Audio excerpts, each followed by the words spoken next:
تو اس میں آخری 2 طریقے اپنانے چاہیے. پہلا، زندگی بھر ٹھڈے کھانے کے بجائے ٹھوکریں کھانے والے اپنے باپ کے پاس بیٹھنا چاہیے. میں نے دیکھا ہے بہت بڑا نوجوان طبقہ وہ چاہتا ہے یوٹیوب سے سیکھ جائیں، وہ چاہتا ہے فیس بک سے سیکھ جائیں، موٹیویشنل سپیکر سن سن کے ہم دانا بن جائیں. وہ اللہ کے بندے، سب سے بڑا موٹیویشنل تو تمہارے گھر میں تمہارا باپ بیٹھا ہوا ہے، جس نے تمہارے لیے کتنا کچھ کمایا، تمہارے لیے دھکے کھائے، تمہارے لیے ایک اسٹرکچر بنایا، ایک بہترین تجارت کا اڈا بنایا. تو اس والد کے پاس بیٹھو، اس سے سنو، اس سے سیکھو، اس سے سمجھو کہ ابو میں نے بڑا بھائی، کئیوں کے والد فوت ہو جاتے ہیں تو بڑا بھائی ان کے لیے ماڈل ہوتا ہے، تو بڑے بھائی سے سیکھو. چچا تایا کسی کا ماڈل ہوتا ہے، اس سے سیکھو.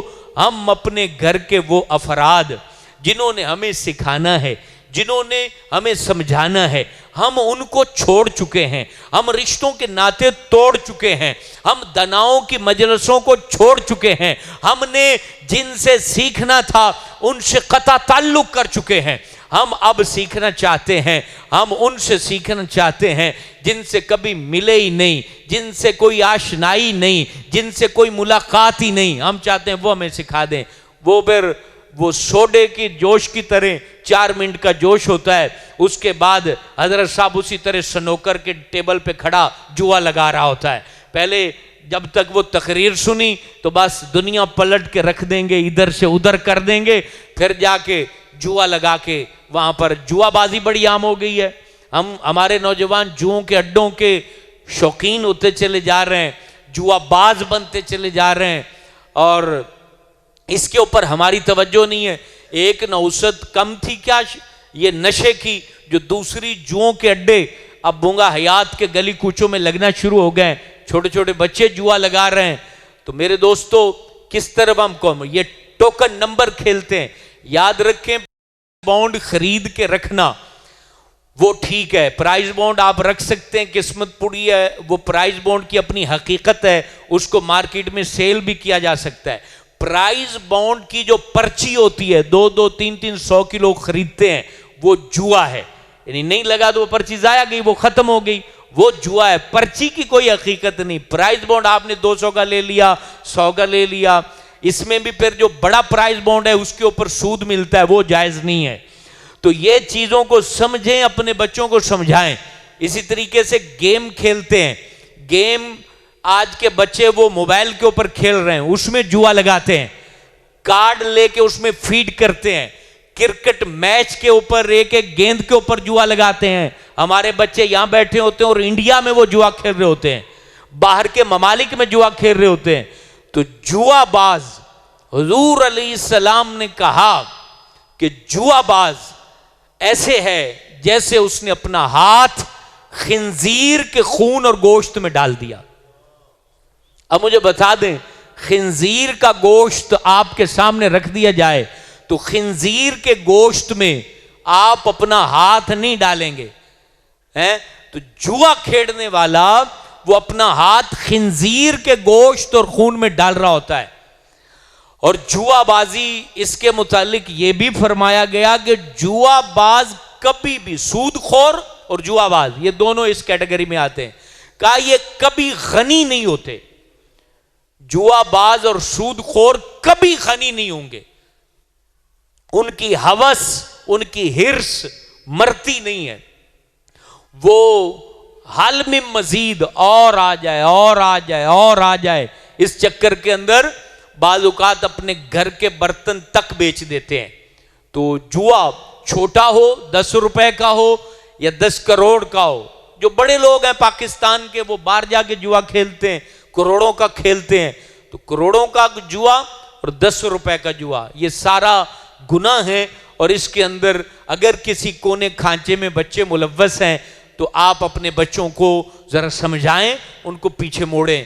اس پہ آپ کو تھوڑی سی سختی کرنی پڑے تو سختی کریں. اور اس چکر میں آپ کا بچہ اگر بچپن سے ہی لگ گیا تو وہ پھر بڑا ہو کے بڑے پرابلم کا شکار ہو جائے گا. جوئے کو اگر مزید آگے سمجھانا تو وہ بھی آپ کو سمجھا دوں. جوا کیا ہوتا ہے؟ یہ جوا اصل میں ایران کے ایک بہت بڑا شاہ تھا، اس نے شروع کیا تھا، اور وہ اس طرح جوا ہوتا ہے جیسے ہمارے ہاں روٹین میں ہے، دو افراد گیم کھیلتے ہیں، گیم کھیلنے کے دوران گیم ہوتی ہے جناب جی 1000 روپے کی گیم ہے، جو ہار جائے گا وہ دوسرے کو 1000 روپیہ بھی دے گا، اور جس کا وہ اڈا ہے اس کو بھی وہ خرچہ دے گا، تو وہ ظاہر سی بات جوا ہوا، وہ ہارے گا تو وہ اس کو پیمنٹ کرے گا، تو یہی جوا ہے جس کو کتابوں میں لکھا گیا ہے۔ تو ہمارے ہاں معاملہ یہ ہوتا ہے کہ ہم چیزوں کو خود ہی ٹھیک کر لیتے ہیں، خود ہی صحیح کر لیتے ہیں، خود ہی اس میں سے راہ نکال لیتے ہیں، خود ہی شریعت میری تیری سوچ کا نام نہیں ہے، یہ ذہن میں رہے، شریعت مطہرہ نبی پاک کے حکم کا نام ہے، ہم سب اللہ کے نبی کے حکم کے تابع ہیں، شریعت کو تروڑ مروڑ کے نہیں ٹھیک کر سکتے۔ مطلب یہ کہ میں اگر پھنس گیا تو میں کہوں کہ جی میں اب مولوی ہوں تو بیچ میں راہ نکال لوں، جیسے کس سے کہانیاں بنے ہوئے مولویوں کی بھی بنی ہوئی ہیں، اور ٹھیک ہیں غلط ہیں اللہ جانتا ہے بھائی، کچھ غلط ہوں گی کچھ ٹھیک بھی ہوں گی، مقصد مولوی کے کھاتے میں مسئلہ آ گیا تو وہ اس کو راہ نکال کے یوں نکل جاتے ہیں کہ ایسے بھی ہیں، اور جب دوسرے کا مسئلہ آیا تو سختی سے بیان کر دینا۔ تو مولوی ہو، پیر ہو، فقیر ہو، کتب ہو، ولی ہو، غوث ہو، 5 لاکھ مرید ہو، 5 لاکھ مقتدی ہو، دین کو اس سے غرض نہیں، دین اپنی لائن پہ چلتا ہے، ضابطہ حیات کا نام دین ہے، جو نبی نے طریقے بتا دیے اس کو آپ بدل نہیں سکتے، چینج نہیں کر سکتے، تو یہ چیزیں ہم بدل لیتے ہیں، فرقے لوگ بدل لیتے ہیں، مسئلہ پڑ جائے، اب بریلوی ہے دادن جی مسئلہ وابیاں کو ٹھیک ہو سی ادھر ٹر جانا ہے، وابی ہے اے مسئلہ جی ہن دیوبندیاں کو ٹھیک ہوئے گا او ادو لینڈ پکڑ کے ادھر اس مولوی کو چلا جائے، یہ دین تا نہ ہی بکری ہوئی جتھے مرضی بن لیا ہے، تو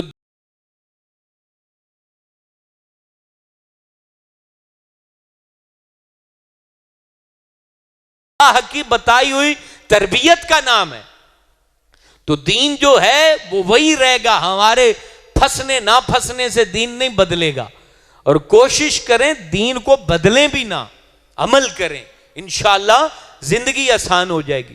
اور یہاں ایک اور تربیت کے لیے آپ سب کو عرض کرتا چلوں، میں عموماً کرتا ہوں 2-4 مہینے میں ایک دفعہ یہ بات ضرور کرتا ہوں، اس لیے کرتا ہوں کہ آپ دشواریوں کا شکار نہ ہوں۔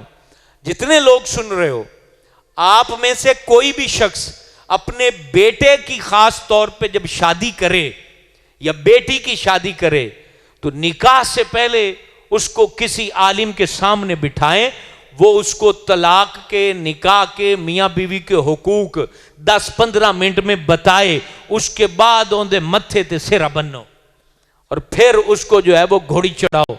یہ میں آپ کو بڑی اہم بات بتا رہا ہوں، پہلے بتاؤ بیٹا اب تم نے زندگی میں کیا کرنا ہے، یہ اپنے پلے بن لو، جو چیزیں آپ لکھتے ہو نا پتر دی شادی ہے تو فلانا حال بک کرانا ہے، فلانا یہ بھی کام کرنا ہے، فلانا جو ہے نا وہ دیگ پکانی ہے، یہ کام کرنے ہیں، یہ وری خریدنی ہے، ٹاپ آف دی لسٹ لکھیں کہ میں پتر نو طلاق، نکاح، میاں بیوی دے حقوق بھی سکھانے، اس کے بعد انہیں لے جائیں تاکہ وہ بچہ غلطی نہ کرے، کرنے لگے تو اسے پتا ہو کہ اس کا انجام کیا ہے۔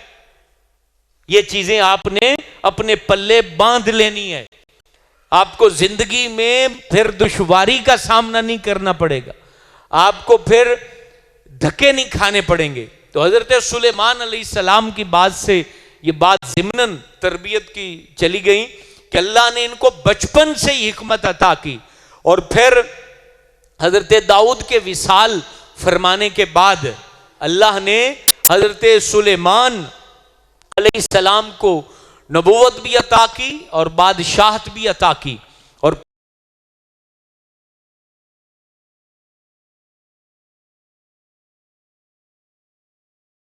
سلیمان کا نارمل سفر جو ہے ہوا میں ہوتا تھا، ان کا تخت اور ان کی سواریاں وہ ہوا میں، ہوا ان کو لے کے اڑتی تھی، لیکن اس ٹائم یہ پیدل سفر فرما رہے تھے۔ تو پھر سورہ نمل میں اس کو بیان کیا گیا ہے، حضرت سلیمان علیہ السلام مسکرائے اور فرمانے لگے تھوڑی دیر پورا قافلہ ٹھہر جائے، قافلہ ٹھہر گیا، تو پوچھا سب قافلے والوں نے حضور ٹھہرنے کی وجہ کیا ہے؟ تو حضرت سلیمان علیہ السلام فرمانے لگے 3 میل کے فاصلے پر ایک چیونٹی نے جو ملکہ تھی اپنے پورے لشکر کی، اس نے ساری چیونٹیوں کو کہا ہے کہ اپنی اپنی بلوں میں چلی جاؤ تاکہ حضرت سلیمان کا لشکر نہ دے۔ تو 3 کلومیٹر کے فاصلے، 3 میل کلومیٹر سے بڑا ہوتا ہے، 3 میل کے فاصلے پر حضرت سلیمان علیہ السلام نے چیونٹی کی آواز کو سنا، جس کو قرآن نے بیان کیا ہے۔ فتبسما کے لفظ ہیں، فتبسما یعنی تبسم فرمایا حضرت سلیمان علیہ السلام نے۔ اب مجھے بتائیں، دنیا کا کوئی سائنسی آلہ بتا دیں جو چیونٹی کی آواز کو ریکارڈ کر سکتا ہو؟ کوئی ہے دنیا میں؟ کبھی آپ کے نالج میں آیا ہو؟ تو اگر ریکارڈ آنے والے دوروں میں کوئی کر بھی لے تو بتائیں چیونٹی کی آواز اور گفتگو کو کوئی سمجھ لے گا؟ قیامت تک نہیں سمجھ سکتا۔ تو پتہ چلا ہمارے نظام دنیا میں نبیوں کی جو سماعت اور بصارت اور شعور ہے، وہ ہم تمام انسان، آخری انسان تک، ان میں سب سے بلند و بالا ہے، ہم اس کا مقابلہ نہیں کر سکتے۔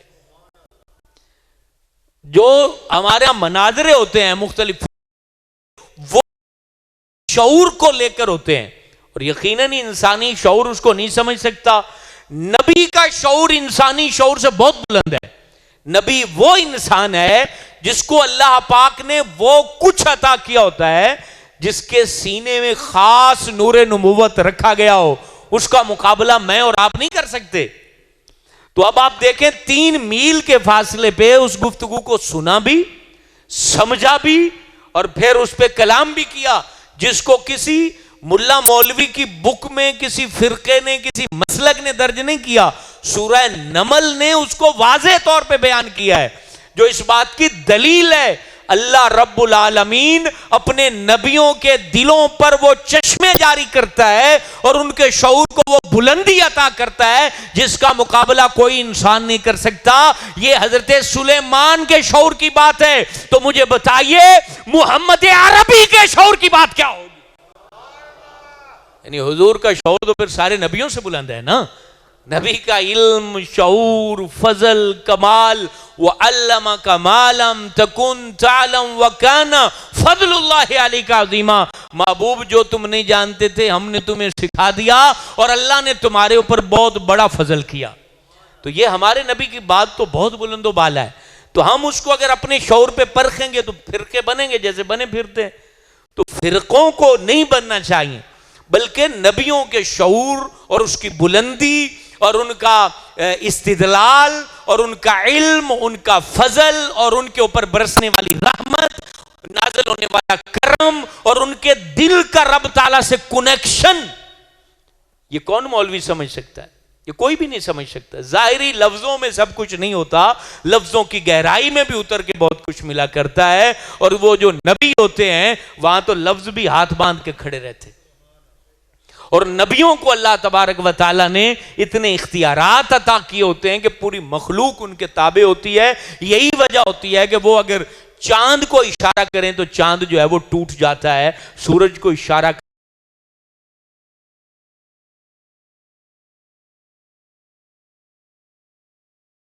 اونٹ کو حکم دیں تو پاگل اونٹ ٹھیک ہو جاتا ہے، وہ کنکریوں کو حکم دیں تو وہ کلمہ پڑھنا شروع کر دیتی ہیں، وہ ذروں کو حکم دیں تو وہ شہادت دینا شروع کر دیتے ہیں، وہ درختوں کو حکم دیں تو درخت جو ہے وہ اکھڑ کے ان کے دربار میں آ جاتے ہیں، وہ پہاڑوں کو حکم دیں تو پہاڑ ان کے ساتھ چلنا شروع کر دیتے ہیں، وہ چرند پرند کو حکم دیں تو وہ بولنا شروع کر دیتے ہیں، اللہ کی تسبیح پڑھنا شروع کر دیتے ہیں۔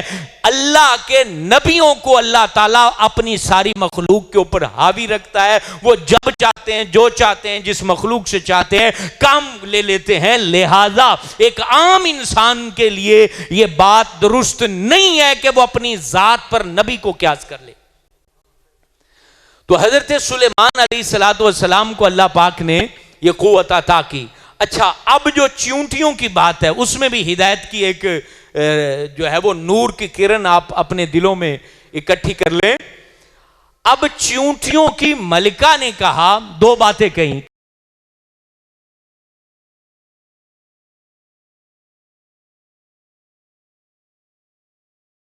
مفسرین اکرام نے بڑی خوبصورت لکھی کہ چیونٹیوں کی ملکہ، اچھا یہ بات یاد رکھیں، چیونٹیوں کو جو شعور ہے نا وہ باقی درند چرند پرند کو شعور حاصل نہیں ہے۔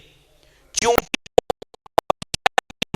کو اللہ نے شعور ہوتا نہیں ہے جانور میں، پرند چرند میں، شعور صرف انسان کو حاصل ہے، لیکن ان کو وہ شعور حاصل ہے، آپ حیران رہ جائیں گے۔ پہلی بات سنیں، جو چیونٹی ہوتی ہے وہ سردی کا اناج گرمی میں اکٹھا کرتی ہے۔ سردی میں کیونکہ کورا پڑتا ہے اور وہ جسم جم جاتے ہیں اور دانا پیٹھ پہ اٹھایا نہیں جاتا، اس لیے یہ سردی میں اناج اکٹھا نہیں کرے گی، یہ گرمی میں اناج اکٹھا کرتی۔ اگلی بات، چیونٹی جو ہوتی ہے وہ گندم کے دانے اکٹھے کرے گی، جو کے دانے اکٹھے کرے گی، تو ان دانوں کے دو ٹکڑے کر کے بل میں رکھے گی، کیونکہ گندم اور جو اگر اس کو ٹکڑا نہ کیا جائے، نمی پہنچ جائے تو وہ اگ جاتا ہے، اور جب اس کے دو ٹکڑے ہو جائیں تو گندم اور جو اگتا نہیں ہے۔ اگر اس کو دھنیا مل جائے، دھنیا، تو دھنیا کا دانہ یہ 4 ٹکڑے کرے گی، کیونکہ دھنیا کے 2 ٹکڑے کریں تو دونوں اگ جاتے ہیں، تو یہ اس کے 4 ٹکڑے کرے گی۔ مجھے بتائیے ننھی سی چیونٹی کو، کیڑی کو کس نے یہ شعور دیا ہے؟ یہ تیرے میرے اللہ نے شعور دیا ہے۔ تو اس نے کہا کہ بلوں میں چلی جاؤ، پہلی بات کہی۔ کیوں کہی؟ تو مفسرین اکرام نے کہا اس لیے کہی کہ تاج و تخت بادشاہ کے دیکھ کے چیونٹیاں ناشکری نہ کریں کہ اللہ تو نے ان کو اتنا دیا اور ہمیں یہ بنایا، یہ ناشکری نہ کریں اللہ کی۔ اللہ اللہ اللہ۔ اس میں پھر فرمایا ایسے حسد سے کسی کی گاڑیاں نہ دیکھا کرو، خود کی نگاہ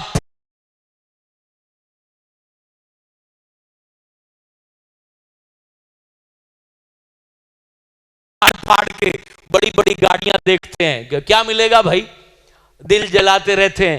آج میرے چاچے دے چھور نو اللہ نے کیوں دے دیتا؟ ایندہ ایڈا وڈا کاروبار، انہیں جناب اینی سونی جتی پائی ہوئی ہے، انہیں جناب کپڑے بھی بڑے قیمتی خرید لیں، انہیں گھر بھی 2-3 بنا لیں، 10 پلاٹ خرید لیں، تو مجھے بتاؤ تبصرہ کرنے سے کیا ملے گا؟ اور پھر کوئی حال نہیں ملتا تو حال پھر وہ بابا ملتا ہے تویت لکھن والا، پھر جناب 500 کھبی جیبے چ پایا، 1000 سجیے چ پایا، تو ان دے کول چلے گئے، کی لمن آئے جی؟ ان دی ہٹی بند کرانی ہے جی، اور فلانے دا جی فلانا کم بند کرانا ہے، تے بابا جی ہے جی کام پاؤ کہ سور دا کم ہوئے، تو اگو آدھا مڑ سور دا پاونے تے 5000 لگ سی پتر، تو سور دا پھر کام کران دین، اور نلیک جڑا بابا بیٹھا ہوندہ ہے وہ پھر کام تن دیندہ ہے، اور وہ آکے کدے سروں نو دم کرا کے سٹ دین انجے، کدے پانی دم کرا کے سٹ دین، کدے جناب پھر وہ ٹونا کران دین، خون دے چھٹے آن دین، تو اس سے کیا ملے گا؟ مجھے بتا، اگر کسی نے کسی پہ جادو کرایا تو اس کو گاڑی مل جائے گی کیا؟ اس کو تکلیف اگر پہنچی روحانی طور پہ، اس کو کیا فائدہ ملے گا؟